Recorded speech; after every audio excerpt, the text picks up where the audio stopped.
Firstly, is there any positives we can take from the game in Dublin? And if not, the changes need to be made for the game against France? Yeah, certainly can take positives out of that game. For especially when you look at Thomas Williams' try, it came from set piece, 4 or 5 phases down the line.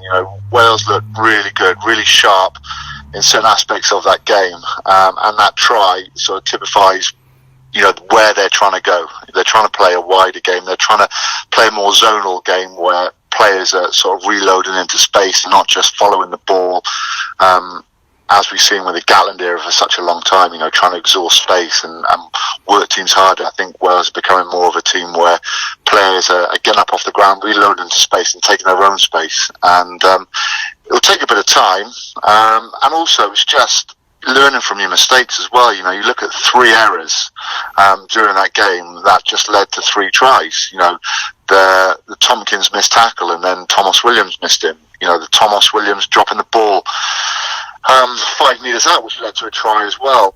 Wales trying to run the ball out of their own half. George North gets turned over. Conway scores. So I think they'll learn a lesson of you can't make sloppy errors at this level because teams will punish you. Owen Watkin made a good comeback on I think it was Saturday evening against Ulster, scoring a try. Is there any way Watkin can make a comeback against France, or do we keep the Parks and Tompkins partnership? Owen Watkin looked really good. He looked really good in the World Cup with the cameo roles that he played, especially coming off the bench.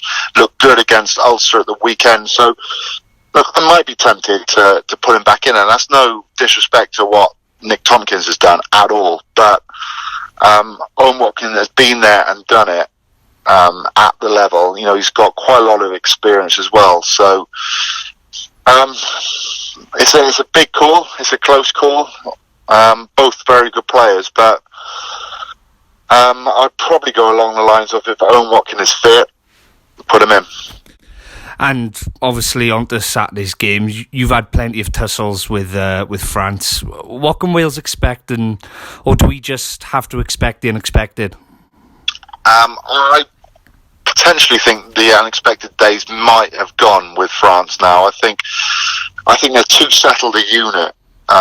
We used to see in this French team over the last sort of 10, even 20 years, you couldn't really pick a strongest team because there was players coming in, players coming out, no real settled combinations. Whilst if you look at the team now, there seems to be, the core of the team seems to be settled and playing well. So, I think they'll come out with the power game, with the creative game that we've seen with some of the tries that they've scored. The Entamat one I thought was created beautifully at the last weekend, and they certainly look a lot more keen to make aggressive tackles. Line speed seems to have improved, and we all know that's from Sean Edwards' short input that he's had in the squad. I think the only weakness potentially that the French might have now is whether they can put it together and whether they can last, the intensity for a full 80 minutes. We saw against Italy.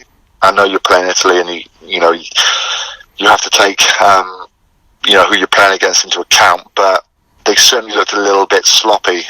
They seemed to be a little bit. They didn't look possibly as we didn't see how fit they are, and that's the biggest test. How fit is this team, and can they play at a high level intensity for a long period? Now I know Eddie Jones said that at the start, and it came back to bite England a little bit, but I really want to see how fit this French team is. If they're fit, then they can go all the way. And beating France in 2008 was probably arguably one of the highlights of your career back in 2008. Sean Edwards is in your corner that day. How highly do you rate him as a coach, and what can Wales expect defensively from France on Saturday?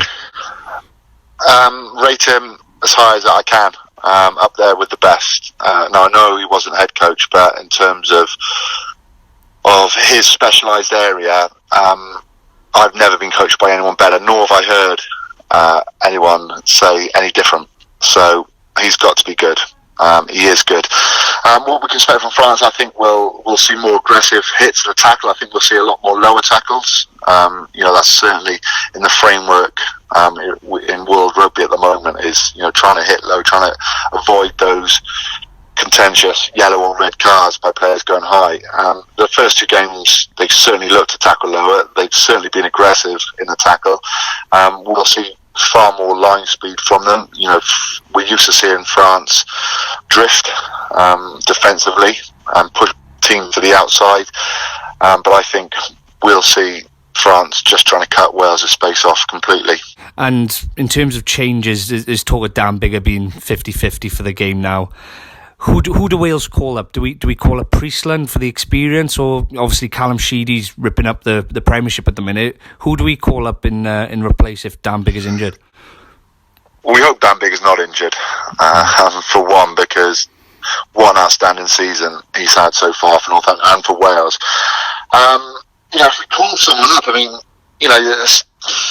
the moment Jared Evans is there, so not bags of experience there. If you call up someone like Sheedy, if you call up someone like Sam Davis, who are playing very well, there's still not that much experience there, which you need in the 10 position. So I think Priestland is probably the logical option, because you need, he's been there, he's done it, he's got that experience. And I suppose the worry is if you put in 2 inexperienced Mavericks in the 10 position, you've got no one there with a cool, calm head who can possibly steady the ship. So big calls.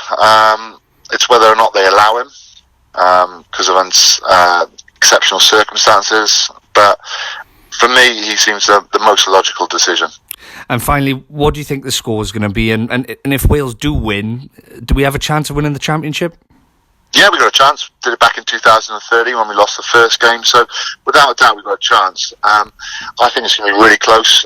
We have to deal with the French power. We didn't deal with that against Ireland very well. A lot of big carries from the Irish back row from the front row, and we looked like we were out-muscled, especially in that first half. So we need to deal with that. But we've got the temperament, we've got the experience, we've been there, we've done it. We're current champions as well. And when it is close, when teams are matched very closely, which they are, a lot of it comes down to having the home advantage, which we've got. So I think that's going to be the difference. I think the Welsh Principality Stadium home advantage is going to make the difference at the weekend. And look, I don't think it'll be a massively high-scoring game, but I think Wales will win by 3 or 4.